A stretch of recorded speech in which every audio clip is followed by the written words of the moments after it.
બેસો બેસો.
ઓમ બરાબર છે.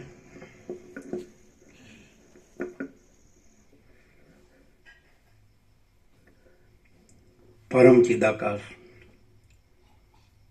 પરમ જ્યોતિ, અખંડ જ્યોતિ, અનંત, પૂર્ણ, પરમ ચિદાકાશ, પરમ શાંતિ, સ્વયં સિદ્ધ, स्वयं प्रकाश, स्वयं पूर्ण, स्वस्वरूप, यही सब कुछ है, इसके सिवा कुछ नहीं है। शून्यभास, अनंत कोटि, महाकल्पो है ही नहीं। वशिष्ठ राम उपशम प्रकरण राउंड 38मो राउंड।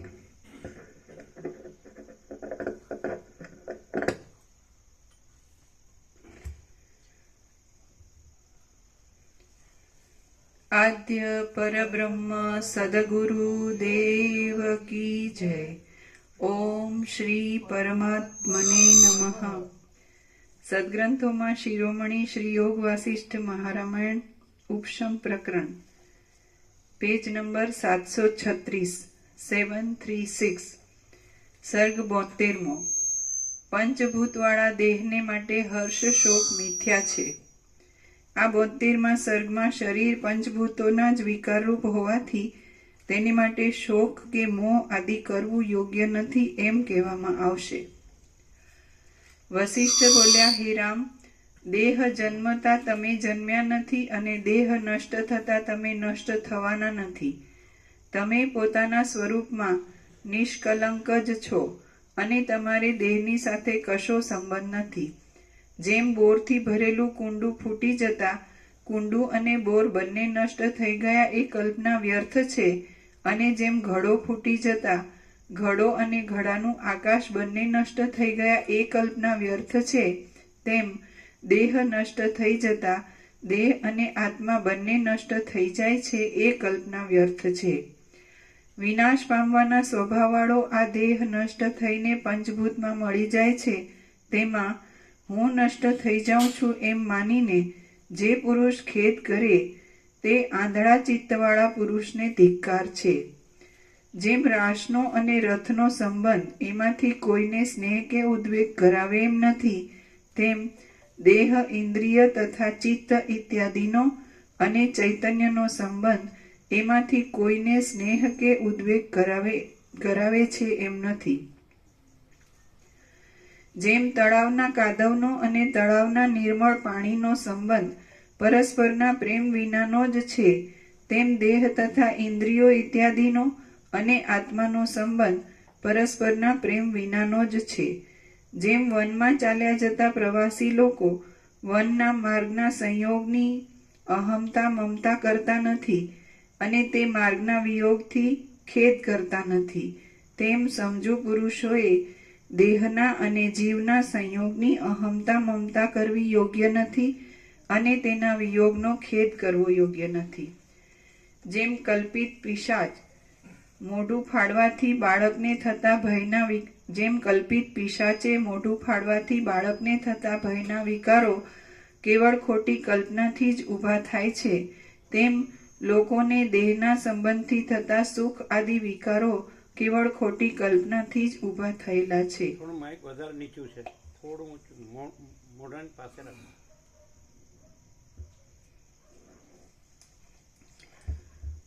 એ હલી ગયું જો.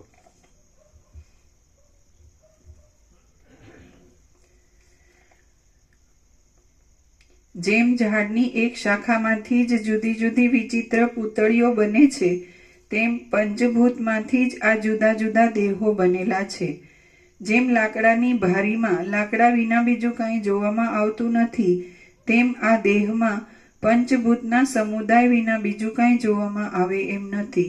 હે શ્રોતાજનો, દેહ કે જે પંચભૂતના સમુદાય રૂપ છે, તેનો ક્ષોભ, નાશ કે ઉત્પત્તિ થતા તમે હર્ષને, શોકને તથા ક્રોધને શા માટે વશ થાઓ છો?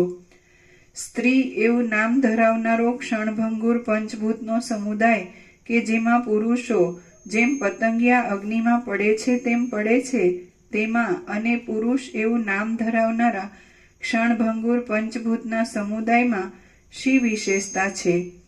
સ્ત્રી એવું નામ ધરાવનારા ક્ષણભંગુર પંચભૂતના સમુદાયમાં અવયવોની કોમળતા તથા સુંદરતા આદિ જે વિચિત્રતા છે, તે તો અજ્ઞાનીઓને જ સંતોષ આપે એવી છે. જ્ઞાનીઓ તો એ સ્ત્રી એવું નામ ધરાવનારા ક્ષણભંગુર પંચભૂતના સમુદાયમાં પંચભૂતના સમુદાયપણા વિના બીજી કશી દ્રષ્ટિ કરતા નથી. જેમ એક પથ્થરમાંથી થયેલા બે પૂતળા પરસ્પરની સાથે મળ્યા હોય તો પણ તેમાં કોઈને કોઈનું સ્નાન સૂતક નથી, તેમ આત્મામાંથી થયેલા જીવ અને શરીર એ પરસ્પરની સાથે મળ્યા છે તો પણ તેઓમાં કોઈને કોઈનું સ્નાન સૂતક નથી. હે રામ, જેમ માટીમાંથી બનેલા પૂતળા પરસ્પરના સમાગમમાં મમતા આદિથી રહિત રહે છે, તેમ તમે બુદ્ધિ, ઇન્દ્રિયો અને મનના સમાગમમાં મમતા આદિથી રહિત જ રહો. જેમ પૂતળા પરસ્પરના સ્નેહ સંબંધના પાત્રરૂપ નથી, તેમ દેહ, ઇન્દ્રિયો, આત્મા અને પ્રાણ એ પણ પરસ્પરના સ્નેહ સંબંધના પાત્રરૂપ નથી. એમાં કોઈને કોઈ માટે રોવું પડે એમ નથી. જેમ તરંગો અહીં તહીં થયેલા જ તૃણોને એકબીજાની સાથે અત્યંત મેળવી દે છે, તેમ દેહમાં થયેલી હું છું એવી દ્રષ્ટિ જુદા જુદા દેશોમાં થયેલા પ્રાણીઓને એકબીજાની સાથે મેળવી દે છે. જેમ સમુદ્રના જળમાં તૃણો મમતા આદિથી રહિત રહીને જ એકબીજાની સાથે મળે છે અને એકબીજાથી જુદા પણ પડે છે, તેમ દેહમાં અને અધિષ્ઠાનરૂપ આત્મામાં પૃથ્વી આદિ પદાર્થો કોઈ પ્રકારથી મમતા આદિ નહીં રાખતા જ એકબીજાની સાથે મળે છે અને એકબીજાથી જુદા પણ પડે છે. જેમ સમુદ્ર ચક્રીરૂપી કલ્પનાવાળો થઈને તૃણોને એકબીજાની સાથે ભેગા કર્યા કરે છે, તેમ આત્મા ચિત્તરૂપી કલ્પનાવાળો થઈને દેહને લગતા અનેક પદાર્થોને ભેગા કર્યા કરે છે. જેમ જળને પોતાની ગતિને લીધે મલિનપણાનો ત્યાગ કરીને સ્વચ્છતા પ્રાપ્ત થાય છે, તેમ આત્મા તત્વબોધથી દેહાદીપણાનો ત્યાગ કરીને પોતાના અખંડ સ્વરૂપને પ્રાપ્ત થાય છે. જેમ જળને પોતાની ગતિને લીધે મલિનપણાનો ત્યાગ કરીને સ્વચ્છતા પ્રાપ્ત થાય છે, તેમ આત્મા તત્વબોધથી દેહાદીપણાનો ત્યાગ કરીને પોતાના અખંડ સ્વરૂપને પ્રાપ્ત થાય છે. જેમ આકાશમાં ફરનારો સિદ્ધ પૃથ્વીના મંડળને દૂરથી જ જુએ છે, તેમ બોધના સમયમાં મને કરેલા પંચભૂતોના સંબંધથી રહિત થયેલો પુરુષ પોતાના દેહને દૂરથી જ જુએ છે. જેમ આકાશમાં ફરનારો સિદ્ધ પૃથ્વીના મંડળને દૂરથી જ જુએ છે, તેમ બોધના સમયમાં મને કરેલા પંચભૂતોના સંબંધથી રહિત થયેલો પુરુષ પોતાના દેહને દૂરથી જ જુએ છે. અભિમાન છૂટી જવાને લીધે દેહથી પર થયેલો પુરુષ સઘળા પદાર્થોને અનાત્મરૂપ જાણીને જેમ સૂર્યની કાંતિ દિવસે અત્યંત પ્રકાશ પામે છે, તેમ પોતે અત્યંત પ્રકાશ પામે છે. જેમ માણસ મદિરાનો મદ ઉતરી જતા શુદ્ધિમાં આવીને પોતાના દેહને જેવો અસલ હોય તેવો જાણે છે, તેમ દેહાદિના અભિમાનથી રહિત થયેલો પુરુષ પોતાના અખંડ અનુભવપણાનું સ્મરણ કરીને પોતાને ઇન્દ્રિયોના તથા વિષયોના સંબંધરૂપી રોગથી રહિત જાણે છે. જેમ સમુદ્રનું અપાર જળ જ તરંગો, કણો અને મોટા મોજા રૂપે થયેલું જણાય છે, તેમ આત્મા જ આ અનેક પદાર્થવાળા જગત રૂપે સ્ફુરે છે. એવા પ્રકારના મહાજ્ઞાનવાળા રાગથી તથા દોષોથી રહિત થયેલા એ મહાત્માપણાને પ્રાપ્ત થયેલા જીવન મુક્ત લોકો લીલાથી આ જગતમાં વ્યવહાર કરે છે. જેમ સમુદ્રના મોટા મોજા ઉત્તમોત્તમ મણિઓથી સંબંધ પામવા છતાં પણ તેઓમાં આસક્તિ નહીં થતા જ લીલા કરે છે, તેમ જીવન મુક્ત પુરુષો વિચિત્ર વ્યવહારોથી સંબંધ પામવા છતાં પણ તેઓમાં આસક્તિરૂપી વાસનાથી રહિત થઈને જ લીલા કરે છે. જેમ કિનારાના લાકડાથી સમુદ્ર ગ્લાનિ પામતો નથી અને જેમ ઉડતી રજોથી આકાશ ગ્લાનિ પામતું નથી, તેમ આ જગતમાં પોતાના લૌકિક વ્યવહારોથી જીવન મુક્ત પુરુષ કશી ગ્લાનિ પામતો નથી. જેમ સમુદ્રને પોતામાં આવતા જતા સ્વચ્છ, મલિન, ચપળ કે જળ પદાર્થોમાં કશો રાગ કે દ્વેષ થતો નથી, તેમ જીવન મુક્ત પુરુષને આવતા જતા સારા નરસા ભોગોમાં રાગ કે દ્વેષ થતો નથી. જે કાંઈ જગતમાં છે તે સઘળું મનની કલ્પનારૂપ છે અને તે વિષયોમાં પ્રવૃત્ત થયેલા ચૈતન્યનો જ વિલાસ છે, એમ વિદ્વાનોએ એ નિશ્ચય કરેલો છે. અહંકાર, પંચભૂત આદિ પદાર્થો અને ભૂત ભવિષ્ય તથા વર્તમાન કાળ સંબંધી બીજું પણ જે કાંઈ ઇન્દ્રિયોના અને વિષયોના સંબંધોના વિસ્તારોથી દેખાય છે, તે સઘળું મનના વિલાસ વિના બીજું કાંઈ પણ નથી. દ્રશ્ય કે જેની સિદ્ધિ આત્માથી જ થાય છે, તે તો સત પણ કહી શકાતું નથી અને અસત પણ કહી શકાતું નથી, માટે તેને માટે હર્ષ કે શોક કરવો યોગ્ય નથી. અને જે આત્મા છે તે તો અસંગ હોવાને લીધે હર્ષથી કે શોકથી જોડાય એમ જ નથી, માટે હર્ષનો કે શોકનો મુદ્દલ અવકાશ જ રહેતો નથી. હે રામ, જગતને સત્ય માનો અથવા અસત્ય માનો, અથવા તેને એક રીતે સત્ય અને બીજી રીતે અસત્ય કૌંસમાં સત્યાસત્ય માનો, તો પણ કોઈ રીતે જગતને માટે હર્ષ કે શોક કરવો યોગ્ય નથી. કેમ કે જો જગત સત્ય હોય તો સત્ય વસ્તુ અખંડિત હોય છે, માટે તેમાં હાનિ કે લાભ નહીં હોવાથી હર્ષનો કે શોકનો વિષય જ રહેતો નથી. જો જગત અસત્ય હોય તો અસત્યને માટે હર્ષ કે શોક કરવો ઠીક નથી, એ વાત સ્પષ્ટ જ છે. અને જો જગત સત્યાસત્ય હોય તો જે પદાર્થ સત્યાસત્ય હોય તે પદાર્થ અસત્યપણાની કોટીમાં જ પ્રવેશ કરે છે, માટે તેને માટે હર્ષ કે શોક કરવો યોગ્ય ગણાય જ નહીં. આ રીતે જગત કોઈ પ્રકારે હર્ષ કે શોકને યોગ્ય ઠરતું જ નથી. તે છતાં તેના સંબંધમાં તમે કેમ મૂંઝાઓ છો? હે સુંદર નેત્રોવાળા રામ, તમે નકામા વિચારને ત્યજી દઈને યથાર્થ વિચાર કરો. યથાર્થ વિચાર કરનારો પ્રૌઢ માણસ કોઈ પદાર્થમાં પણ મોહ પામે નહીં. યથાર્થ વિચાર કરનારો પ્રૌઢ માણસ કોઈ પદાર્થમાં પણ મોહ પામે નહીં. યથાર્થ વિચાર કરનારો પ્રૌઢ માણસ કોઈ પદાર્થમાં પણ મોહ પામે નહીં.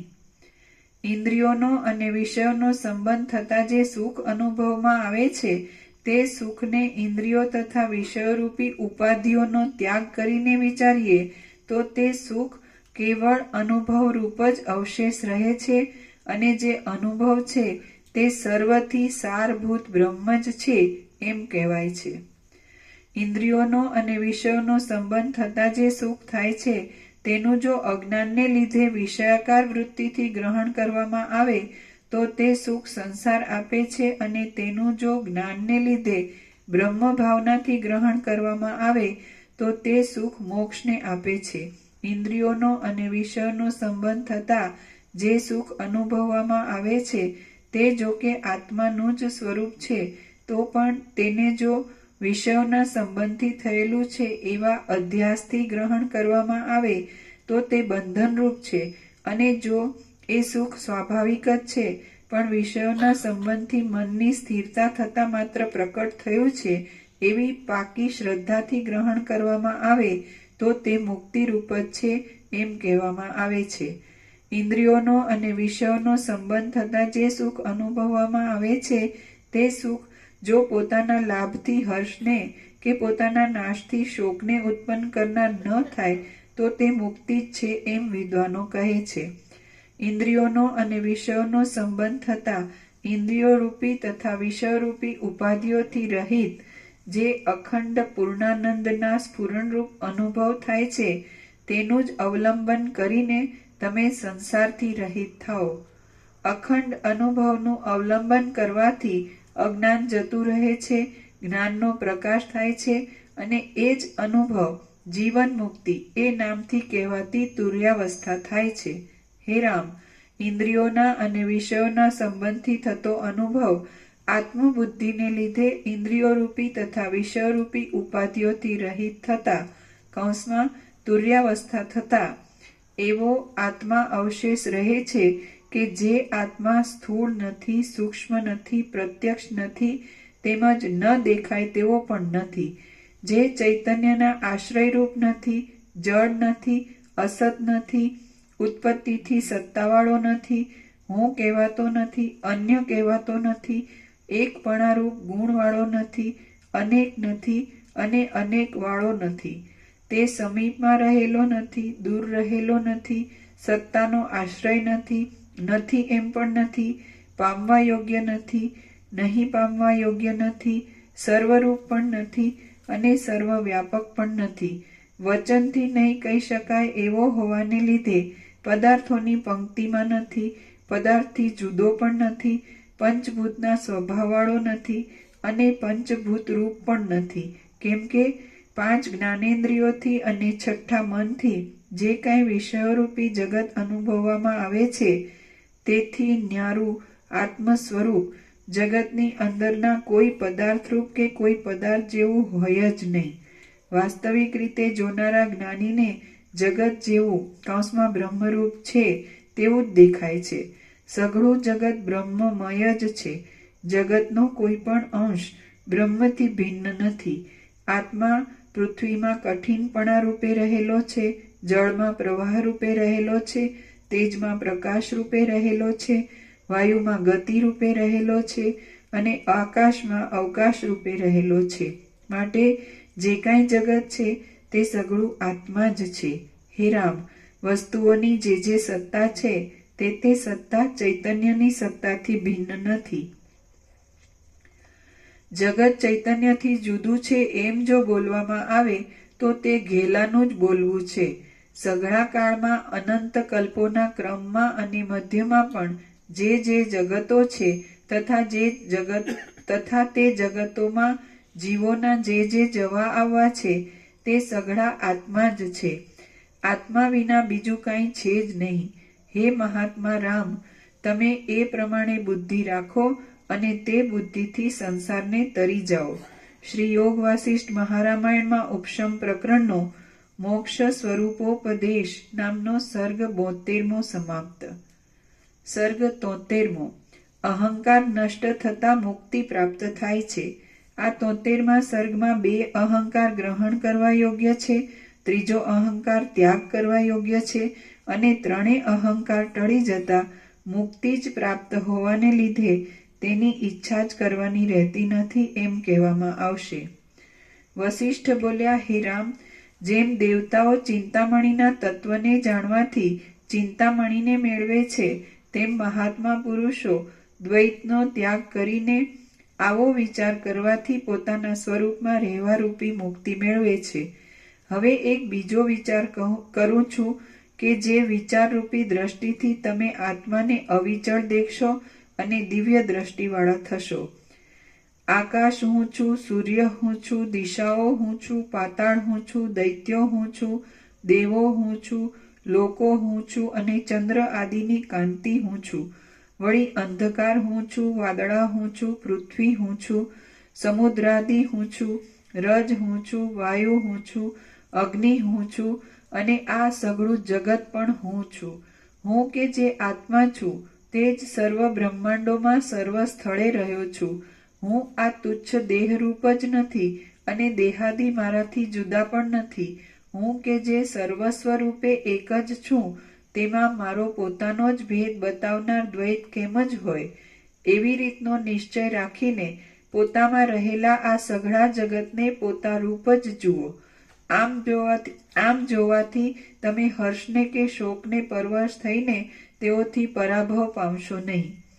હે કમળ સરખા નેત્રોવાળા રામ, આ સઘળું જગત એ રીતે પોતામય જ જોવામાં આવે તો પછી તેમાં કયો પદાર્થ પોતાનો રહે અને કયો પદાર્થ પરાયો રહે તે કહો.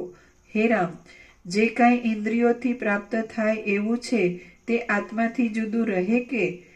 આમ છતાં પણ લોકો હર્ષને તથા શોકને ધરે છે તો એ તેઓની ભૂલ જ છે. જ્ઞાની કહેવાઈને જો હર્ષને કે શોકને ધરતો હોય તો તેને અજ્ઞાની જ સમજવો અને ચૈતન્યમય થયેલો નહીં પણ દેહમય જ રહેલો સમજવો. પરમાર્થને લગતા હોવાને લીધે મોક્ષને આપનારા બે અહંકારો સાત્વિક છે, અત્યંત નિર્મળ છે અને તેઓ તત્વજ્ઞાનથી જ થાય છે. હે રામ, હું અત્યંત સૂક્ષ્મ છું અને સર્વથી ન્યારા સ્વરૂપ વાળો છું. એવા પ્રકારનો અહંકાર એ બે અહંકારમાં પહેલો છે અને સઘળું જગત હું જ છું એવા પ્રકારનો અહંકાર બીજો છે. હે નિર્દોષ રામ, હું દેહ છું એવા પ્રકારનો જે ત્રીજો અહંકાર છે તે તો શાંતિ માટે નથી પણ દુઃખ માટે જ છે એમ સમજો. તમે તો સર્વોત્તમ મુક્તિને અર્થે એ ત્રણેય અહંકારોને ત્યજી દઈને સર્વનો ત્યાગ કરતા જે પૂર્ણ ચૈતન્ય અવશેષ રહે છે તેનું અવલંબન કરીને તેમાં જ સ્થિર થઈ તત્પર રહો. આત્મા સર્વથી ન્યારા સ્વરૂપવાળો હોવા છતાં અને સઘળા પદાર્થોથી રહિત હોવા છતાં પણ પોતાની સત્તાથી નાશ પામતી સત્તાવાળા જગતને પૂરનારો હોવાને લીધે સર્વનો પ્રકાશક થઈને સ્ફુરે છે. હે તત્વવેત્તાઓમાં ઉત્તમ રામ, તમે તરત પોતાના અનુભવથી જ જુઓ. તમે પોતે એ સ્વયં પ્રકાશ આત્મા જ છો. તમે દેહાદિની વાસનાઓ સહિત અહંકારના અધ્યાસને છોડી દો.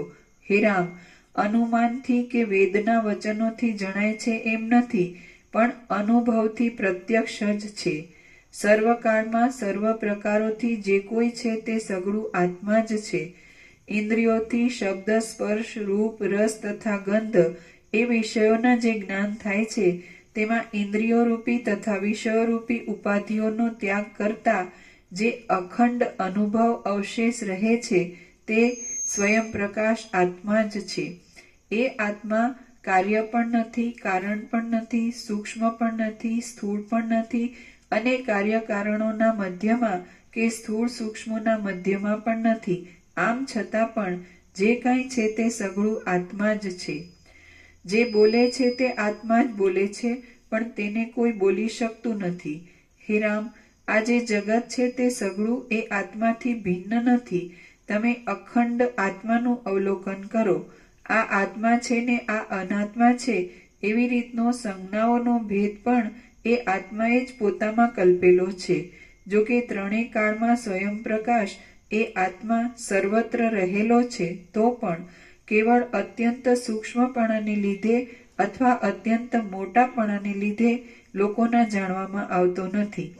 જો કે સૃષ્ટિના ક્રમથી ઉત્પન્ન થયેલા સઘળા પદાર્થોમાં આત્મા છે તો પણ તે આત્મા પોતાના સ્વભાવને લીધે અંતઃકરણરૂપી અરીસામાં જ જીવપણાથી પ્રતિબિંબ વાળો થાય છે.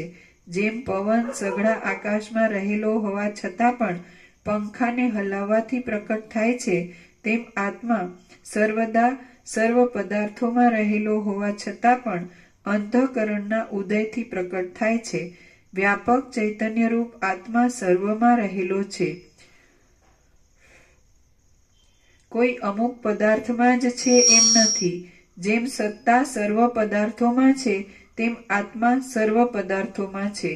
પદાર્થમાં અંતઃકરણ હોય તો તેમાં એ આત્મા જીવરૂપે પ્રતિબિંબ વાળો થાય છે. પથરામાં અંતઃકરણ નહીં હોવાથી જીવરૂપે તે પ્રતિબિંબ વાળો થતો નથી. જેમ વાયુ વાતો હોય તો જ રજ ઉડે છે અને દીવો હોય તો જ નેત્રની શક્તિ પ્રસરે છે, તેમ અંતઃકરણ હોય તો જ તેમાં આત્મા જીવરૂપે સ્ફુરે છે. જેમ આકાશમાં સૂર્યની સ્થિતિથી જ લોકોના વ્યવહારો ચાલે છે, તેમ અંતઃકરણમાં જીવરૂપે આત્માની સ્થિતિથી જ પ્રીતિ થાય છે તથા વિચિત્ર ભોગોની ઈચ્છા થાય છે. કારણ કે પરમ પ્રેમનું સ્થાન આત્મા જ છે. માટે જે કાંઈ પ્યારું લાગે છે તે આત્માને અર્થે જ પ્યારું લાગે છે. જેમ સૂર્ય આકાશમાં હોવા છતાં તે ફળોની ઈચ્છાને લગતો લોકોનો વ્યવહાર નષ્ટ થઈ જાય તો તેમાં સૂર્યનું કશું નષ્ટ થઈ જતું નથી, તેમ આત્મા સર્વદા સત્તાવાળો હોવા છતાં જેને આત્માની સત્તાથી સ્થિતિ મળી છે એવો દેહ નાશ પામે તો તેમાં આત્માનું કશું નાશ પામતું નથી. સર્વદા સર્વમાં રહેનારો આ આત્મા કદી પણ જન્મતો નથી, કદી પણ મરતો નથી, કદી પણ કશું લેતો નથી, કદી પણ કશું ઈચ્છતો નથી, કદી પણ મુક્ત થતો નથી અને કદી પણ બદ્ધ થતો નથી. આ દેહાદિરૂપ ભ્રાંતિ કે જે આત્માના અજ્ઞાનથી ઉદય પામેલી અને ખોટી છતાં પણ દેખાવમાં આવતી હોવાને લીધે રજ્જુમાં થયેલા સર્પની ભ્રાંતિ જેવી છે, તે કેવળ દુઃખ દેનારી જ છે. આ આત્મા અનાદિ છે, માટે કદી પણ જન્મેલો નથી અને જન્મેલો નથી એટલા માટે મરતો પણ નથી. આત્મા પોતાથી જુદા કોઈ પદાર્થને ઈચ્છતો નથી, કારણ કે કોઈ પદાર્થ આત્માથી જુદો છે જ નહીં. આ આત્મા દેશના તથા કાળ આદિના માપથી રહિત હોવાને લીધે કદી પણ બંધાયેલો નથી અને બંધાયેલો નહીં હોવાને લીધે મુક્ત પણ થતો નથી. માટે આત્મા મોક્ષથી રહિત છે. હે રામ, સર્વનું આત્મા આવા સ્વભાવવાળો છે, તે છતાં આ મૂઢ લોકો વિચાર કર્યા વિના ક્લેશ પામે છે. હે ઉત્તમ બુદ્ધિવાળા રામ, તમે જગતના સઘળા આજુબાજુના ક્રમને સારી પેઠે જાણ્યો છે, એટલા માટે તમે મૂર્ખ લોકોની જેમ શોક કરો નહીં. જેમ કેટલાયક માણસો પોતે કાંઈ કામ નહીં કરતા યંત્ર સાચાથી જ સઘળું કામ ચલાવે છે, તેમ વિદ્વાને બંધની કલ્પના તથા મોક્ષની કલ્પના એ બંનેને ત્યજી દઈને પોતે કાંઈ રાગદ્વેષ નહીં કરતા દેહાદિથી સઘળો વ્યવહાર ચલાવવો. મોક્ષ આકાશમાં પણ નથી, પાતાળમાં પણ નથી અને પૃથ્વીમાં પણ નથી. યથાર્થ જ્ઞાનથી આત્માકાર કરેલું નિર્મળ ચિત્ત એ જ મોક્ષ છે. કોઈ પણ વિષયમાં આસક્તિ નહીં રહેવાથી પોતાની મેળે ચિત્તનો ક્ષય થાય તેને જ તત્વવેત્તા મહાત્મા પુરુષો મોક્ષ કહે છે. હે રામ, જ્યાં સુધી નિર્મળ બોધ ઉદય પામ્યો ન હોય ત્યાં સુધી મૂર્ખતાને લીધે કંગાલપણાથી તથા ભક્તિથી કૌંસમાં નિત્ય પ્રાપ્ત આત્માને પણ અપ્રાપ્ત માની લેવાથી કૌંસ પૂરો મોક્ષ ઈચ્છવામાં આવે છે. ચિત્ત હે રામ, જ્યાં સુધી નિર્મળ બોધ ઉદય પામ્યો ન હોય ત્યાં સુધી મૂર્ખતાને લીધે કંગાલપણાથી તથા ભક્તિથી મોક્ષ ઈચ્છવામાં આવે છે. ચિત્ત પરમ પદને પ્રાપ્ત થઈને આત્માકાર થઈ જાય ત્યારે બીજા 10 મોક્ષની પણ ઈચ્છા કરવામાં ન આવે ત્યારે એક મોક્ષની તો ઈચ્છા કરવામાં કેમ જ આવે? હે સંસારથી રહિત રામ, આ મોક્ષ છે અને આ બંધ છે એવી વેવલી કલ્પનાને ત્યજી દઈ મહાત્યાગી થઈને તમે પોતે જ મોક્ષરૂપ થાઓ. સઘળી ભેદની કલ્પનાને છોડી દઈ અંદરથી આસક્તિ રહિત થઈ અને સર્વદા જીવનમુક્તપણાથી શોભા ધરીને તમે સગર રાજાના પુત્રોએ ખોદીને કરેલા સમુદ્રરૂપી ચિહ્નોવાળા આ ભૂમંડળનું લાંબા કાળ સુધી પાલન કરો. શ્રી યોગ વાસિષ્ઠ મહારામાયણમાં ઉપશમ પ્રકરણનો સ્વાત્મ વિચાર નામનો સર્ગ 73મો સમાપ્ત. સર્ગ 74મો. પ્રમાદથી ભ્રાંતિ, પ્રબોધથી પૂર્ણતા અને જીવન મુક્તના ગુણો.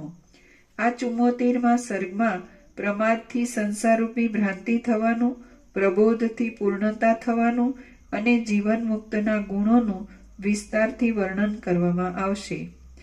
વસિષ્ઠ બોલ્યા, હે રામ, જેમ અત્યંત રૂપાળો માણસ કદી પણ પોતાના મોઢાને અરીસામાં ન જોતો હોય તો તેને પોતાના હૃદયમાં પોતાના કદરૂપાપણાની બુદ્ધિ થાય છે, તેમ આત્મા પોતાના સ્વરૂપને ન જુએ તો તેને સૃષ્ટિ આદિને સમયમાં ક્ષણ માત્રમાં શરીર પ્રાપ્ત થાય છે.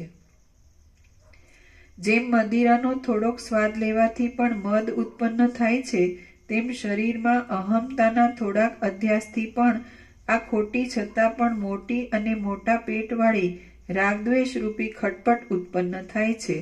જેમ નિર્મળ દેશમાં સૂર્યના તાપથી ઝાંઝવાનું પાણી ઉત્પન્ન થાય છે, તેમ આત્મામાં દેહના અધ્યાસથી સત્તા પામેલી અને પુણ્યપાપ આદિ અનેક અનર્થોથી ભરેલી એ રાગદ્વેષ રૂપી ખટપટથી આ સઘળું જગત ઉત્પન્ન થયું છે.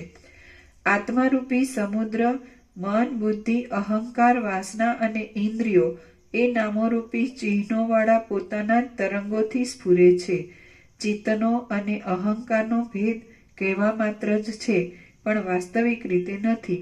જે ચિત્ત છે તે જ અહંકાર છે અને જે અહંકાર છે તે જ ચિત્ત છે. જેમ હિમના અને હિમના ધોળાપણાના ભેદની કલ્પના ખોટી જ કરવામાં આવે છે, તેમ ચિત્તના અહંકારના ભેદની કલ્પના ખોટી જ કરવામાં આવે છે. જેમ વસ્ત્રનો ક્ષય થતા વસ્ત્રનો અને તેના ધોળાપણાનો એમ બંનેનો ક્ષય થાય છે, તેમ ચિત્ત અને અહંકાર એ બેમાંથી એકનો ક્ષય થતા બંનેનો ક્ષય થાય છે. મોક્ષની બુદ્ધિ, બંધની બુદ્ધિ તથા તૃષ્ણા કે જેઓ ખોટા જ છે અને તુચ્છ જ છે, તેઓને ત્યજી દઈને કેવળ વૈરાગ્યથી અને વિવેકથી મનને ક્ષીણ કરવું જોઈએ. જો મને મોક્ષ થાય તો ઠીક એવી અંદર ચિંતા ઉઠી તો મનને ઉઠ્યું જ સમજવું, અને મન ઉઠીને મનન કરવા લાગ્યું તો તે મન શરીરરૂપ થઈને કેવળ અડચણોને જ ઉત્પન્ન કરે છે. આત્મા સર્વથી ન્યારો છે તો બંધ પણ શું છે અને મોક્ષ પણ શું છે, અને આત્મા સર્વરૂપ છે તો પણ બંધ પણ શું છે અને મોક્ષ પણ શું છે. કેવળ દેહ હું છું એવા મનનથી જ બંધની તથા મોક્ષની ભ્રાંતિ થાય છે. માટે હું દેહ છું એવા મનને જ ઉખેડી નાખો.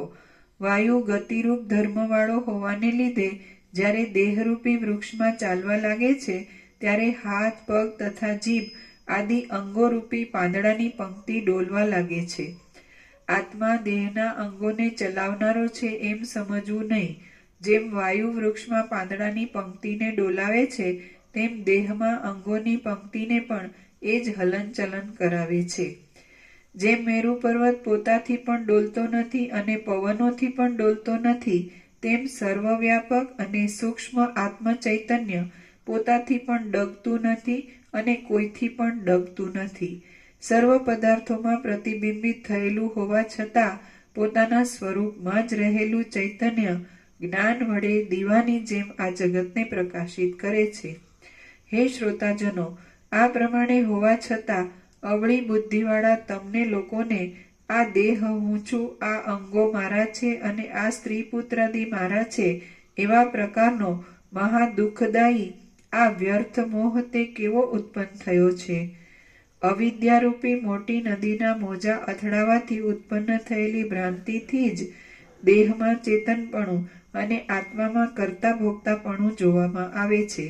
જેમ સૂર્યના તાપના અજ્ઞાનથી ઝાંઝવાના પાણી થાય છે, તેમ આત્મામાં ખરા સ્વરૂપના અજ્ઞાનથી જ હું પરલોકમાં જનાર આવનાર છું અને કર્તા ભોગતા છું એવી વાસના થાય છે. જેમ ઝાંઝવાના જળની નદી ખોટી છતાં પણ સાચી જેવી જણાઈને પાણીની તરસવાળા મૃગને ખેંચે છે, તેમ આ વાસના પણ ખોટી હોવા છતાં સાચા જેવી ભાસે છે અને વિષયોની તૃષ્ણાવાળા મનને ખેંચે છે. હે રામ, જેમ ઓળખવામાં આવેલી ચાંડાલની કન્યા બ્રાહ્મણોના મધ્યમાંથી નાસી જાય છે અને અદ્રશ્ય થઈ જાય છે, તેમ ઓળખવામાં આવેલી આ ખોટી અવિદ્યા જ્ઞાનીઓના મનમાંથી નાસી જાય છે અને અદ્રશ્ય થઈ જાય છે. જેમ જાણવામાં આવેલી ઝાંઝવાના પાણીની નદી તરસ્યા માણસને ખેંચતી નથી, તેમ જાણવામાં આવેલી અવિદ્યા મનને ખેંચતી નથી.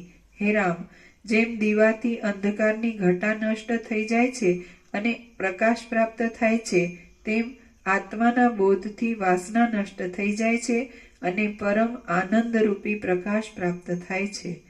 શાસ્ત્રથી અને યુક્તિઓથી અવિદ્યા મુદ્દલ છે જ નહીં એવો નિશ્ચય થતા તે નિશ્ચયથી જેમ તાપથી હિમની કણી પીગળી જાય છે, તેમ અવિદ્યા પીગળી જાય છે. જેમ કેસરી પાંજરાને તોડી નાખે છે, તેમ આ જળ દેહ માટે ભોગોનું શું પ્રયોજન છે, એવા નિશ્ચયવાળો તત્વવેત્તા પુરુષ આશારૂપી મેલને તોડી નાખે છે. હે રામ, આશાના પરિવાર રૂપી દેહાભિમાન આદિને હૃદયમાંથી દૂર કરી નાખવામાં આવતા નિર્મળતાને પ્રાપ્ત થયેલો પુરુષ પૂર્ણિમાના ચંદ્રની જેમ પૂર્ણતાને પ્રાપ્ત થાય છે. તે વૃષ્ટિથી ધોવાયેલા પર્વતની જેમ અત્યંત શીતળપણાને પ્રાપ્ત થાય છે અને રાજ્યને પ્રાપ્ત થયેલા દરિદ્ર માણસની પેઠે પરમ સુખને પ્રાપ્ત થાય છે. તે શરદ ઋતુના આકાશની પેઠે ઉત્તમ શોભાથી શોભે છે. પ્રલયકાળના સમુદ્રની પેઠે પોતાના સ્વરૂપમાં પણ માતો નથી. વરસી રહીને શરદ ઋતુમાં શાંત થયેલી મેઘની પેઠે ગરબડ વિનાનો થઈ જાય છે અને શાંત થયેલા સમુદ્રની પેઠે સ્વરૂપમાં રહે છે. તે મેરુ પર્વતની પેઠે ધીરતારૂપી મોટી સ્થિરતાવાળો થાય છે. ધુમાડા વિના અગ્નિની પેઠે સ્વચ્છતાપણાથી શોભે છે. શાંત થયેલા દીવાની પેઠે પોતાના સ્વાભાવિક રૂપને પ્રાપ્ત થાય છે અને જેને અમૃત પીવા મળ્યું હોય એવા માણસની પેઠે અત્યંત તૃપ્ત થાય છે. વળી અંદર દીવાવાળા ઘડાની પેઠે, મધ્યમાં જ્વાળાવાળા અગ્નિની પેઠે અને સ્ફૂર્તિ કાંતિવાળા મણીની પેઠે તે અંદર પ્રકાશપણાને પ્રાપ્ત થાય છે. પોતાનો આત્મા કે જે સર્વાત્મક છે, સર્વમાં રહેલો છે, સર્વને નિયમિત રાખનાર છે, સર્વને ચલાવનાર છે, વ્યવહાર પક્ષમાં સઘળા આકારોને ધરાવનાર છે અને પરમાર્થ પક્ષમાં નિરાકાર છે, તેને એ પુરુષ દેખે છે. એ પુરુષ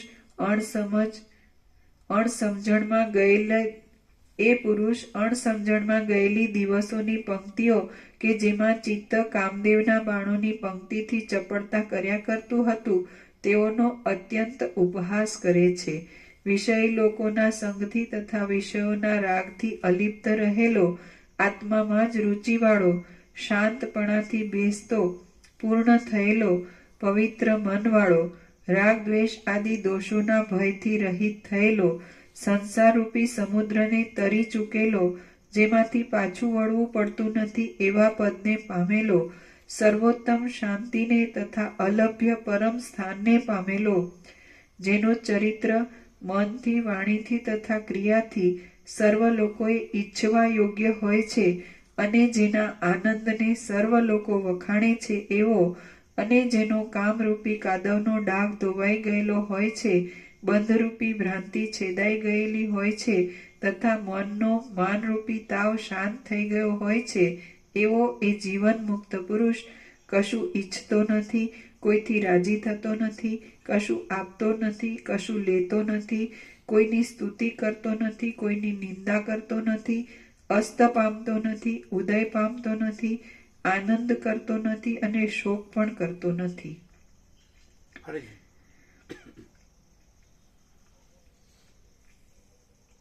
વિષય પૂર્ણ વિરામ આગળ. હા.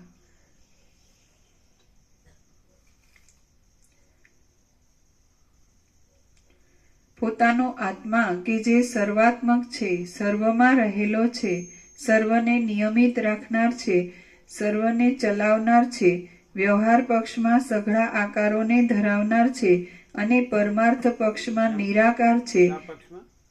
પરમાર્થ પક્ષમાં નિરાકાર છે, વ્યવહાર પક્ષમાં સઘળા આકારોને ધરાવનાર છે અને પરમાર્થ પક્ષમાં નિરાકાર છે, તેને એ પુરુષ દેખે છે. એ પુરુષ અણસમજણમાં ગયેલી દિવસોની પંક્તિઓ કે જેમાં ચિત્ત કામદેવના બાણોની પંક્તિથી ચપળતા કર્યા કરતું હતું તેઓનો અત્યંત ઉપહાસ કરે છે.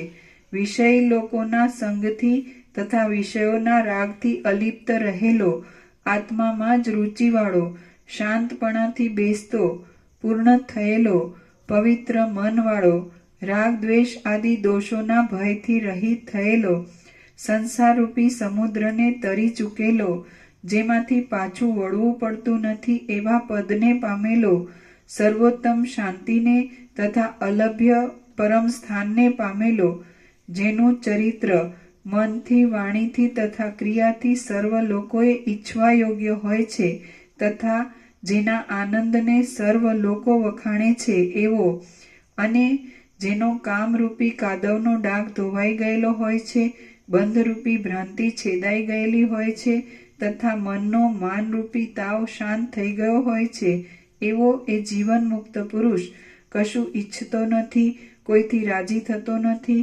કશું આપતો નથી, કશું લેતો નથી, કોઈની સ્તુતિ કરતો નથી, કોઈની નિંદા કરતો નથી, અસ્ત પામતો નથી, ઉદય પામતો નથી, આનંદ કરતો નથી અને શોક પણ કરતો નથી.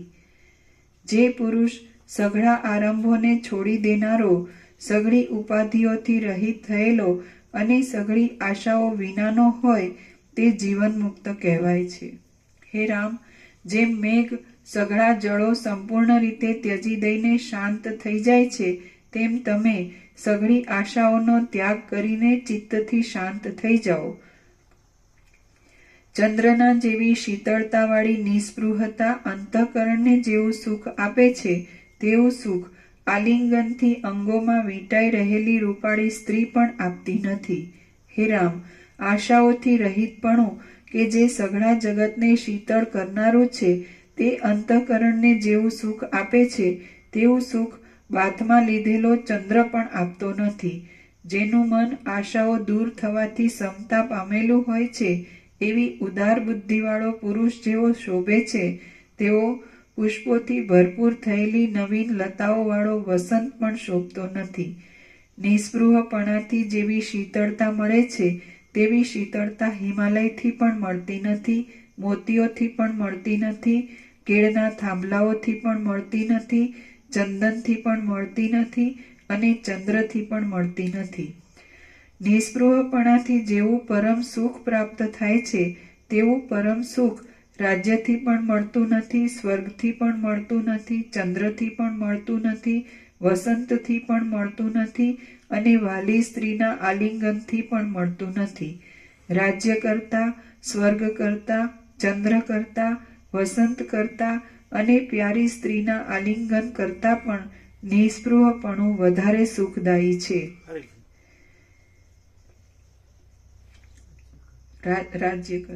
રાજ્ય કરતા, સ્વર્ગ કરતા, ચંદ્ર કરતા, વસંત કરતા અને પ્યારી સ્ત્રીના આલિંગન કરતા પણ નિસ્પૃહપણું વધારે સુખદાયી છે. હે રામ, જે મળવાથી ત્રૈલોક્યની લક્ષ્મીઓ પણ તરણા જેવી લાગે છે એવી પરમ શાંતિ નિસ્પૃહપણાથી જ મળે છે. હે રામ, જે મળવાથી ત્રૈલોક્યની લક્ષ્મીઓ પણ તરણા જેવી લાગે છે એવી પરમ શાંતિ નિસ્પૃહપણાથી જ મળે છે. નિસ્પૃહપણું કે જે આપદાઓ રૂપી કાંટાના ઝાડને કાપી નાખવામાં કુહાડારૂપ છે, પરમ શાંતિના સ્થાનરૂપ છે અને શમરૂપી વૃક્ષના પુષ્પોના ગુચ્છરૂપ છે તેનું અવલંબન કરો. હે રામ, નિસ્પૃહપણાથી શોભી રહેલી આકૃતિવાળા પુરુષને પૃથ્વી ગાયના પગલા જેવડી લાગે છે, રત્નોથી ભરેલો મેરુ પર્વત ઝાડના ઠૂંઠા જેવો લાગે છે, દિશાઓ નાની ડાબલીઓ જેવડી લાગે છે અને ત્રૈલોક્ય તરણા જેવું લાગે છે. આશાઓથી રહિત થયેલા મહાત્મા પુરુષો આપવું, લેવું, ધન ભેગું કરવું, વિહાર કરવા, એને ઉપરથી ઉપરનું વાક્ય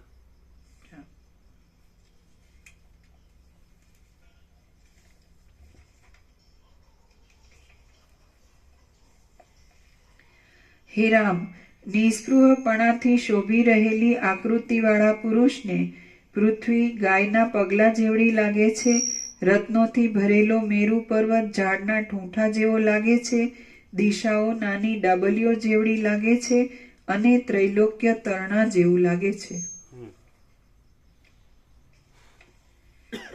આશાઓથી રહિત થયેલા મહાત્મા પુરુષો આપવું, લેવું, ધન ભેગું કરવું, વિહાર કરવા તથા વૈભવો ભોગવવા ઇત્યાદિ જગત સંબંધી ક્રિયાઓની હાંસી કરે છે, કારણ કે એ ક્રિયાઓ ઘણા પરિશ્રમો આપનારી, તુચ્છ ફળ આપનારી અને ઘણા અનર્થો ઉત્પન્ન કરનારી હોવા છતાં પણ મૂઢ લોકો તે ક્રિયાઓને થોડા પરિશ્રમવાળી ઉત્તમ ફળ આપનારી અને અનર્થોને નહીં જ ઉત્પન્ન કરનારી સમજે છે.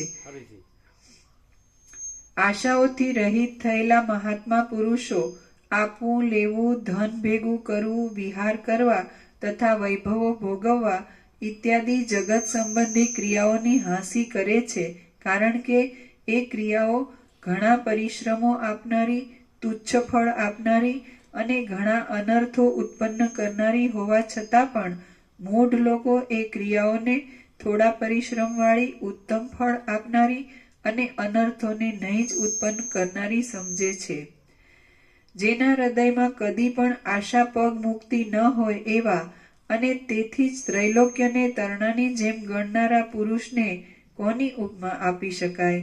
જેના હૃદયમાં આ વસ્તુ મને મળે તો ઠીક અને આ વસ્તુ મને કદી પણ ન મળે તો ઠીક એવી કલ્પના જ ઉત્પન્ન થતી ન હોય, તે પુરુષને લોકો કોના જેવો ગણી શકે?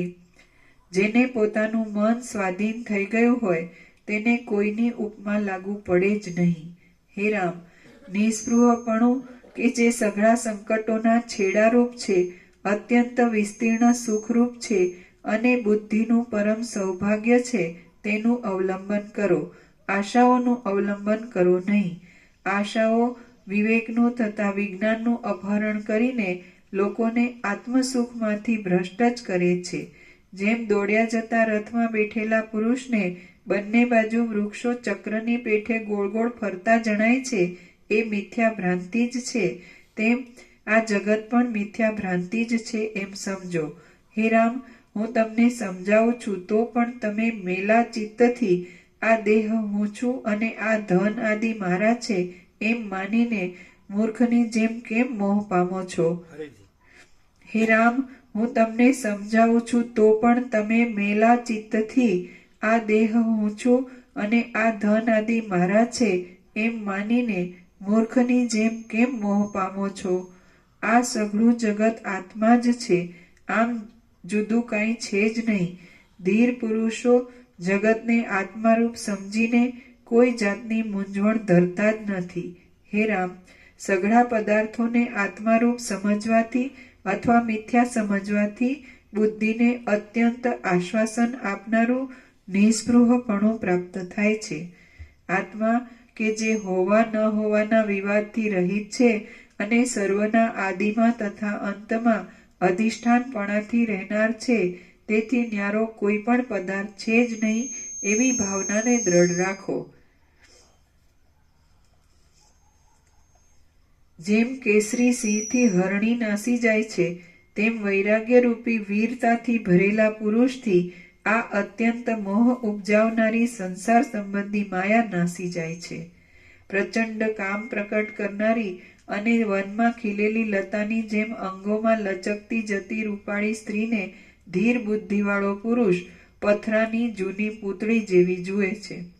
ધીર પુરુષને ભોગો આનંદ આપતા નથી, આપદાઓ ખેદ આપતી નથી અને જેમ પવનો પર્વતને ડોલાવી શકતા નથી, તેમ દ્રશ્ય પદાર્થોની શોભાઓ તેને ધૈર્યથી ડોલાવી શકતી નથી. પોતાની ઉપર નાની નાની સુંદર સ્ત્રીઓ આસક્ત થતી હોય તો પણ ઉદાર બુદ્ધિવાળા તત્વવેત્તા પુરુષના મનમાં કામદેવના બાણો ચૂર્ણ થઈ જઈ ધૂળમાં મળી જાય છે. આત્માના તત્વને જાણનારો પુરુષ રાગ અને દ્વેષને પરવશ થઈ તેઓથી ખેંચાતો નથી. રાગ અને દ્વેષ તત્વવેત્તા પુરુષને જરા પણ ડગાવી શકતા નથી, ત્યારે દબાવી તો કેમ જ શકે? જેમ પ્રવાસી પુરુષ નિર્જળ દેશની ભૂમિઓમાં રુચિ ધરતો નથી, તેમ લતાને અને ચપળ સ્ત્રીને સમાન જોનારો અને પર્વતની શિલાની પેઠે નિર્વિકાર રહેનારો જ્ઞાની પુરુષ ભોગોમાં રુચિ ધરાવતો નથી. જેમ નેત્ર પોતાની મેળે પ્રાપ્ત થયેલા રૂપને કાંઈ આસક્તિ રાખ્યા વિના જ જુએ છે, તેમ તત્વવેત્તા પુરુષ આપોઆપ આવી પડેલા સઘળા ભોગોને આસક્તિ રાખ્યા વિના કેવળ લીલાથી જ ભોગવે છે. હે રામ, તત્વને જાણનારો ગૃહસ્થ પુરુષ કાકતાલીય ન્યાયની રીતે પ્રાપ્ત વચ્ચે પરથી પ્રાસ મળતો નથી. જેમ પ્રવાસી પુરુષ નિર્જળ દેશની ભૂમિઓમાં રુચિ ધરતો નથી, તેમ લતાને અને ચપળ સ્ત્રીને સમાન જોનારો અને પર્વતની શિલાની પેઠે નિર્વિકાર રહેનારો જ્ઞાની પુરુષ ભોગોમાં રુચિ ધરાવતો નથી. જેમ નેત્ર પોતાની મેળે પ્રાપ્ત થયેલા રૂપને કાંઈ આસક્તિ રાખ્યા વિના જ જુએ છે, તેમ તત્વવેત્તા પુરુષ આપોઆપ આવી પડેલા સઘળા ભોગોને આસક્તિ રાખ્યા વિના કેવળ લીલાથી જ ભોગવે છે. ભોગવે છે ના આવે, દેખે છે, જુએ છે. પ્રાસથી જ ખબર પડી ગઈ. હા, જુએ છે. આંખ જુએ છે હા, પણ કઈ નિસ્બત નથી. એમ ભોગો દેખે છે પણ કઈ નિસ્બત નથી. ભોગવે છે ના આવે. અજ્ઞાની સંસારી હોય તો આવું જ લઈ લે.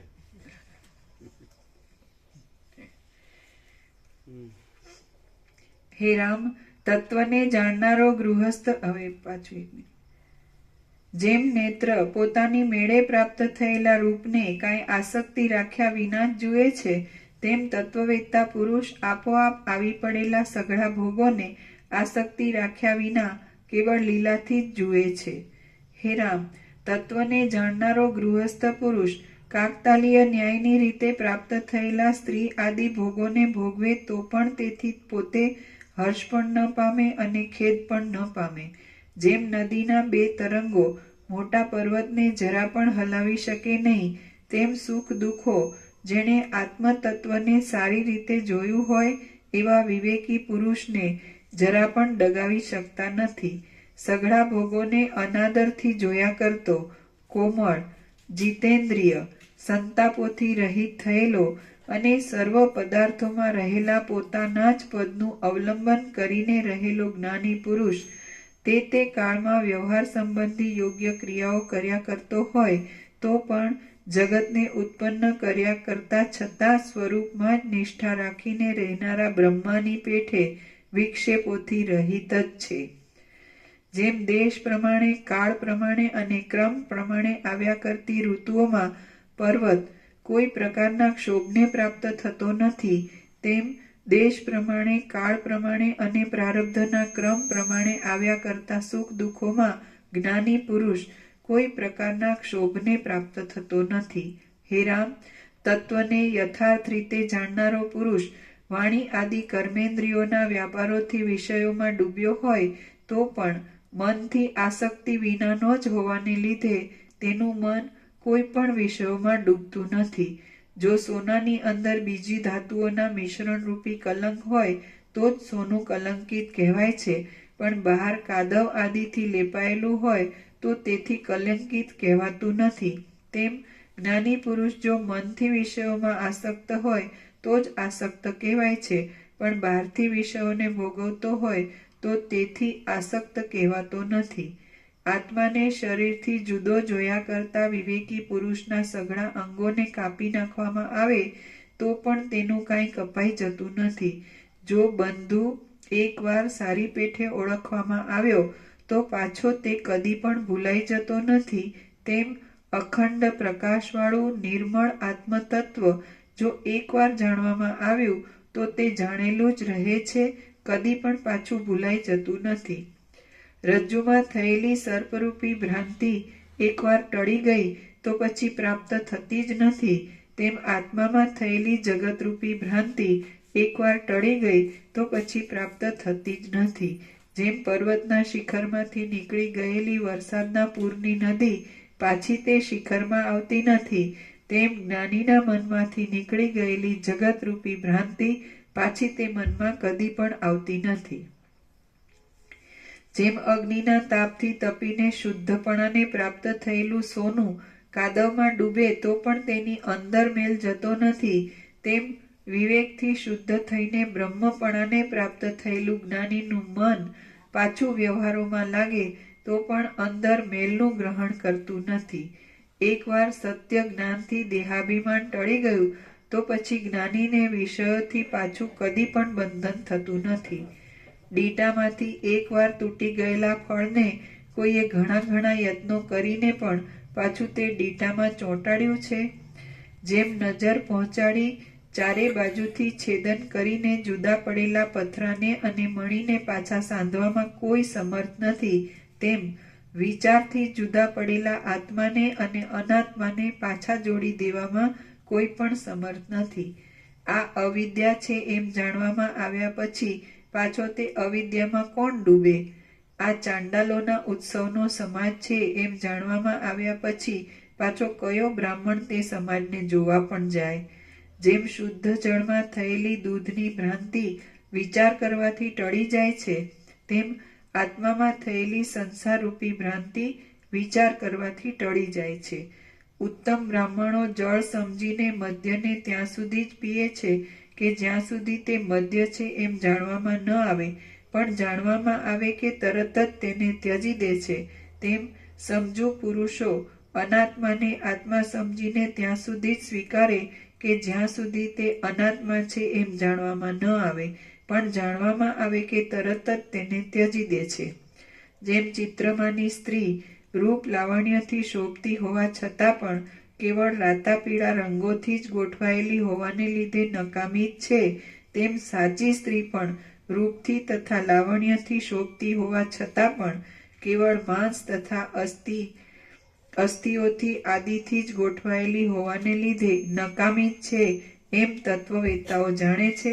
અને તેમ જાણવાથી સ્ત્રીને ચિત્રમાં આલેખેલી સ્ત્રી જ દેખે છે.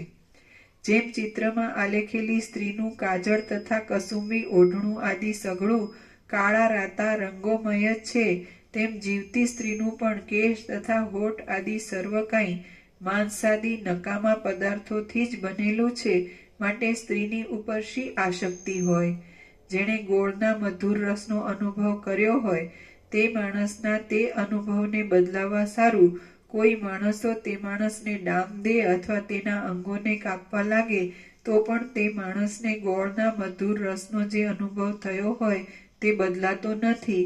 તેમ જેને આત્મ સ્વરૂપના આનંદનો અનુભવ થયો હોય તે માણસને બીજા માણસો ગમે તેવી સાંકળમાં લે તો પણ તેને થયેલો આત્મ સ્વરૂપના આનંદનો અનુભવ બદલાતો નથી.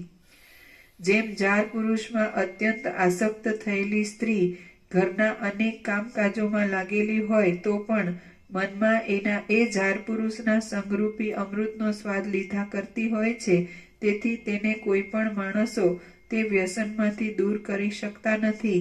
તેમ અત્યંત શુદ્ધ પરમ તત્વમાં શાંતિ પામેલો પુરુષ અનેક વ્યવહારોમાં લાગેલો હોવા છતાં પણ મનમાં એ પરમ તત્વનો સ્વાદ લીધા કરતો હોય છે, તેથી તેને ઇન્દ્ર આદિ દેવતાઓ પણ એ લાગણીમાંથી ડોલાવી શકતા નથી. જાર પુરુષના સંગમાં આસક્ત રહેનારી સ્ત્રીને કયો પતિ પોતે બળવાન હોવા છતાં પણ તેના મનમાં રહ્યા કરતા જાર પુરુષના સંગરૂપી સંકલ્પોને ભૂલાવી શક્યો છે?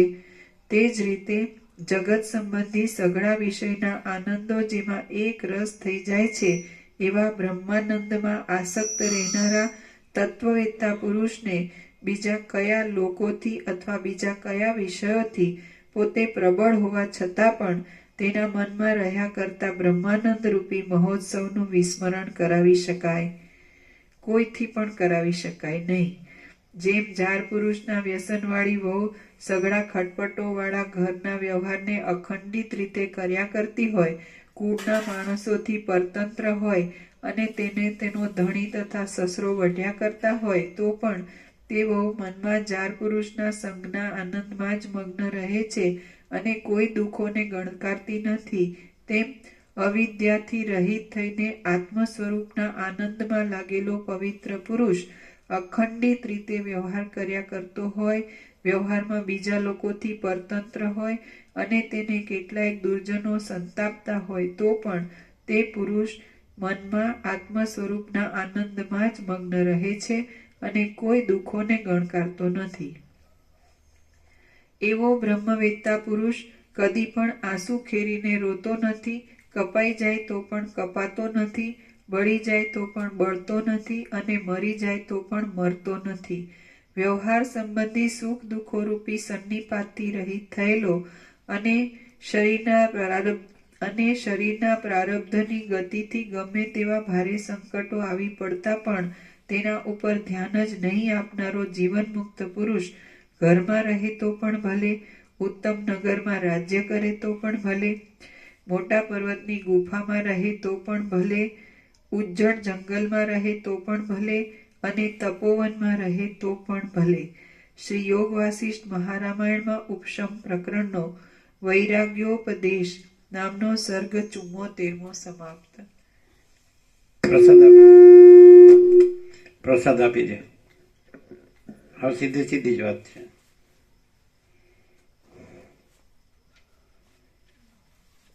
અનંત ચૈતન્ય પ્રકાશ, અનંત ચૈતન્ય શાંતિ, તો આ જ છે. બાકી કાંઈ નથી એવી ખોટી કલ્પના, કાંઈ નથી ને કાંઈ નથી એવી ખોટી ભ્રાંતિ, કાંઈ નથી ને કાંઈ નથી એવો ખોટો મોહ, કાંઈ નથી.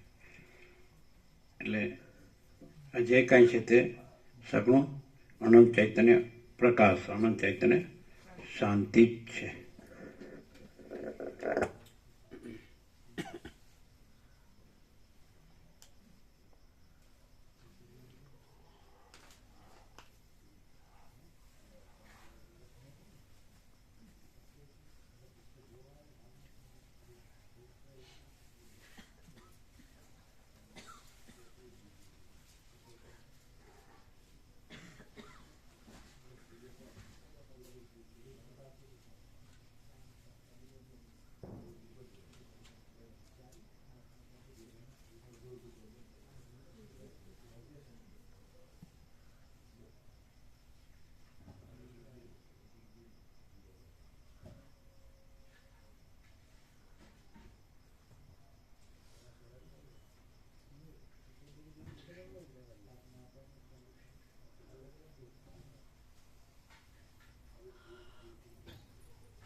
અમદાવાદ વાળાનું કઈ થયું લાગે છે નહીં?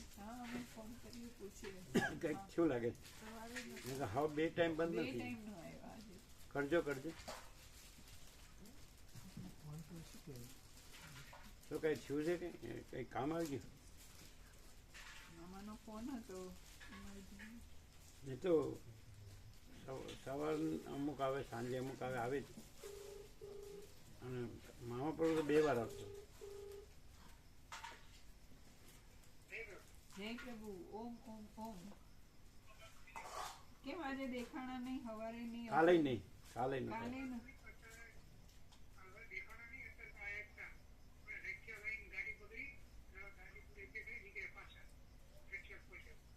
અને કાલે નો આવ્યા, આજે નહીં?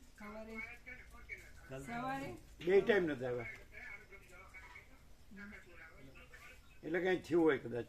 એટલે 1 મિનિટ ચાલુ રાખજો. સવારે આનંદ પ્રભુ કાલે તો આવ્યા હતા, મામા પ્રભુ છે ફોન પર. આજે સવારે આનંદ પ્રભુ પેલા બનેવીના ટાંકા તોડાવવા દવાખાને ગયા હતા એટલે નહોતા આવ્યા ને. અત્યારે એ લોકો આવ્યા પણ રખિયાલ આવીને રમકડું બગડ્યું એટલે રિપેર કરાવીને પાછા વળ્યા. રખ્યાલથી પાછા વળ્યા. રખિયાલથી અને અત્યારે રિપેર થઈ એટલે પાછા હવે વળે છે. પ્રભુ જય પ્રભુ. ના ના ઓકે તમે કહી દો. કહી દીધું. પ્રભુ જય પ્રભુ કહે છે. હા હા જય પ્રભુ. જય પ્રભુ. ઓમ ઓમ ઓમ. એટલે શું છે, પંક્ચર થયું?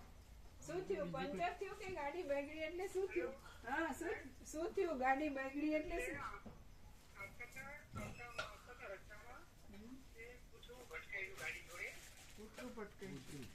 કૂતરા પ્રભુ. એટલે શું થયું? ગાડી જોડે કૂતરા પ્રભુ અથડાયા એટલે શું એટલે થયું? શું થયું?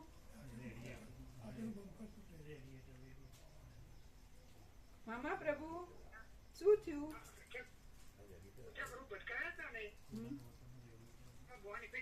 હા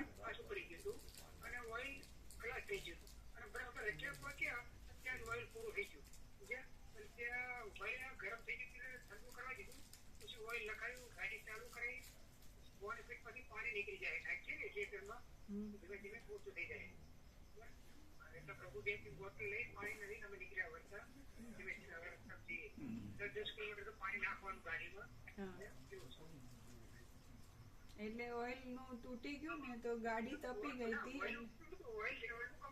હા ઓઇલ ખલાસ થઈ ગયું હતું એટલે ગાડી તપી ગઈ હતી. એટલે રમકડામાં જ ડિફેક્ટ હતી. હા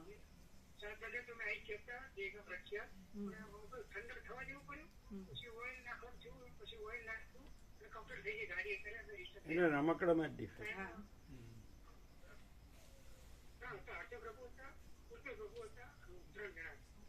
હર્ષદ પ્રભુ, ઉલ્પેશ પ્રભુ અને મામા પ્રભુ 3. હા જય પ્રભુ. ઓમ ઓમ ઓમ. બોલો.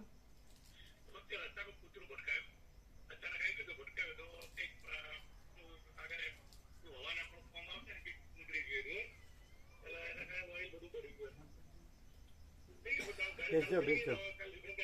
હા લઈ લેજો. ભલે. પ્રસાદ આપી દો ને, લઈ લ્યો. હા હા હા. જય પ્રભુ. ઓમ ઓમ ઓમ.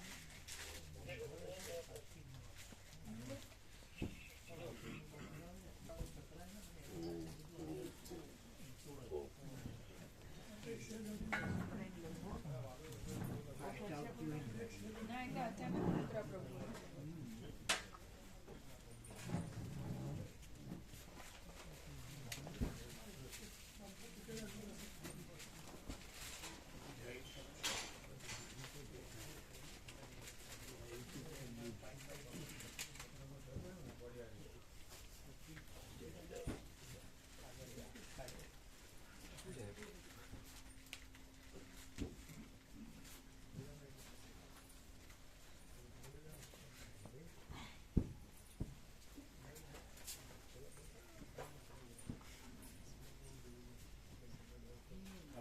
ઇન્દ્રપુરાથી રમણદેવ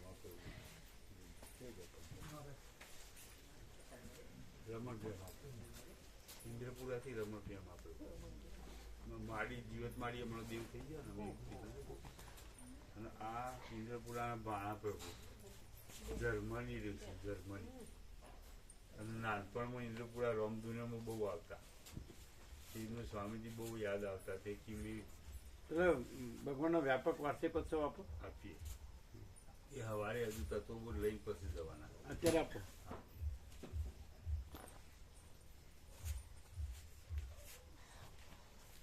એટલે પ્રસાદ લેવાનું બાકી હશે ને? ના લીધો નહીં લીધો? લીધો પછી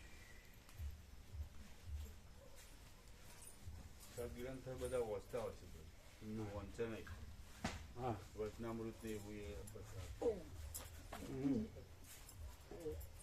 આપણે સુરતવાળા અશોક પ્રભુના ચિરંજીવી જર્મનીમાં જ છે. સુરતવાળા અશોક પ્રભુ જર્મનીમાં. એ પેલા નિકોર આવતા ને. હા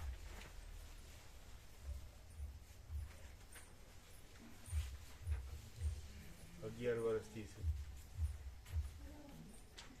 પ્રભુ નીરુમાનો ફોન આવ્યો હતો સાંજે, પૂછતા હતા કે એટલે ખબર લેવા ફોન કર્યો છે.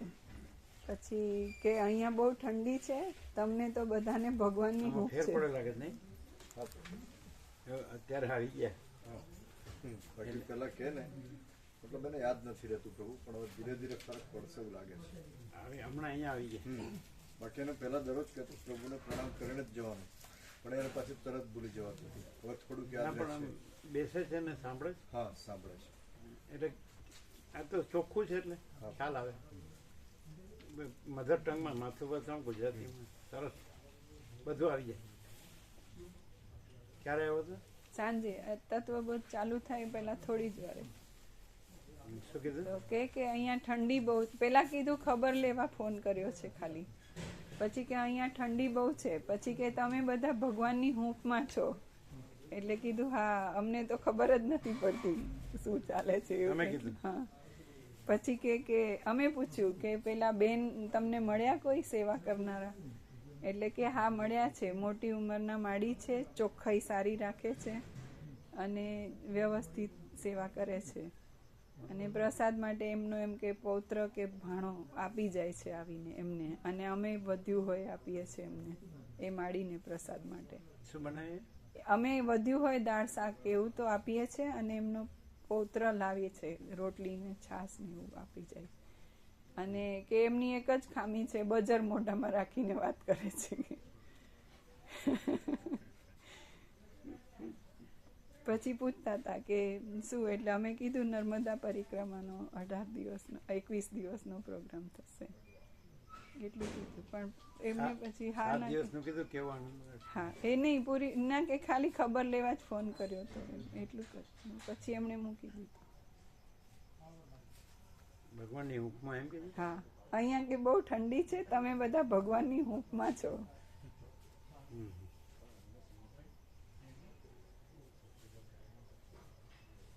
તમે શું કીધું એનું? અમે કીધું હા, અમને એટલે જ ખબર નથી પડતી બહાર શું ચાલે છે એમ, ઠંડી ગરમી કે કંઈ પણ, પ્રભુ પાસે છીએ. શીતળતા તો છે જ છે. અહીંયા. સવારે 11 હતું ને? 11 હા છે. 11 ડિગ્રી હતું. 11. અમે આ એટલે તો 10 હતું. જર્મનીમાં વધારે છે નહીં? અમારે ત્યાં બરફ પડે છે, -°. Minus minus degree. કેનેડા ને બધે માઇનસ. -3-4 છે અત્યારે. 3-4 માઇનસ. કેનેડા ત્યાં કેનેડામાં તો બરફનો પર્વત છે ને? ગ્લેશિયર છે ને બધા, હે? ગ્લેશિયર કહેવાય બધો વધારે છે. એટલે બરફ છે.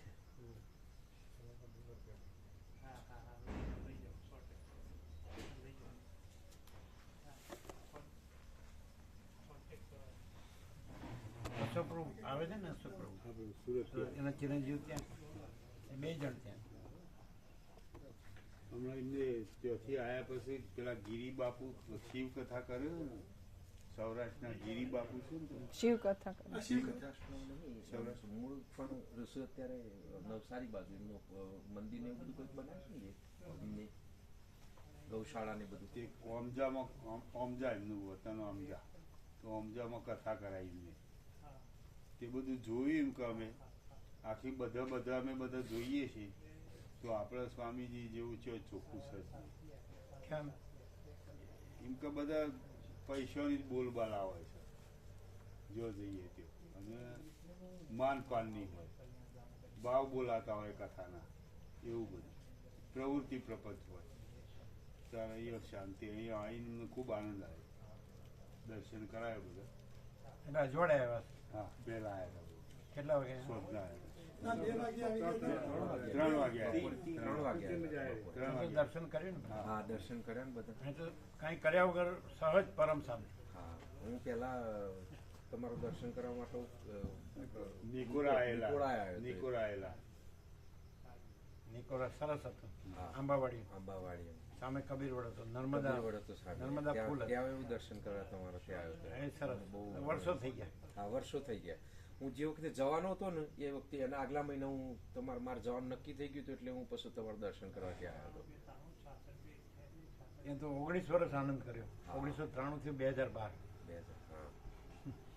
પહેલા તત્વમાં આવતા જ હતા, આપણે છેલ્લા પોણા 8 વર્ષ કન્ટિન્યુઅસ 1912 સુધી, 2012 સુધી. નાનો હતો ત્યારે ઇન્દ્રપુરામાં રામધૂનમાં તો મેં બહુ જ દર્શન કરેલો એમ ત્યાં આગળ મને બહુ 1993 થી 2012 નિકોરા. કાયદામાં રોડ પ્રભુ ખરા ને, એમના કુટુંબના એમના મામાની બધા એ બધા એમની મમ્મી ને બધો હતો ત્યાં ઇન્દ્રપુરા એ વખતે રામધૂનમાં બધો બહુ લાભ લેતો. રામધૂન તો આમજા પણ થયેલી, સમજા થયેલી પણ એમને તમને ખ્યાલ નહીં હોતો. એ તો પછી એ ગયા પછી. હા ના પેલા પ્રભુ પહેલા આ તો બાળકો બાળક છીએ. અચ્છા, નાના છીએ એકદમ. ના ના, કારણ કે એ તો બહુ વર્ષ થઈ ગયો સમજાય. શિવરામ જીવરામ જોઈતા રહો. શિવરામ જીવરામ. હા મેં વાત સાંભળેલી કે ભાઈ રામ કથા થયેલી છે એવું એમ.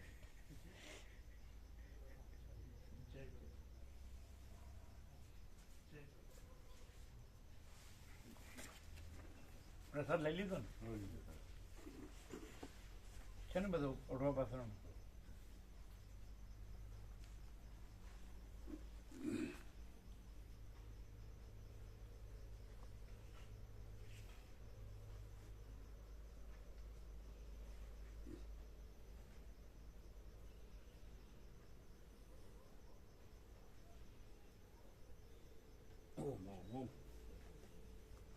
અહીંયા કઈ ખબર પડતી નથી નહીં, બધું હરખું જ લાગે. શિયાળો, ઉનાળો, ચોમાસું, બધા ભગવાન હરખા. આમ સહજ આનંદ મંગળ, સહજ શાંતિ. આમ એકદમ કુદરતનો ખોળો એટલે ભગવાનનું ઘર એવું અનુભવ.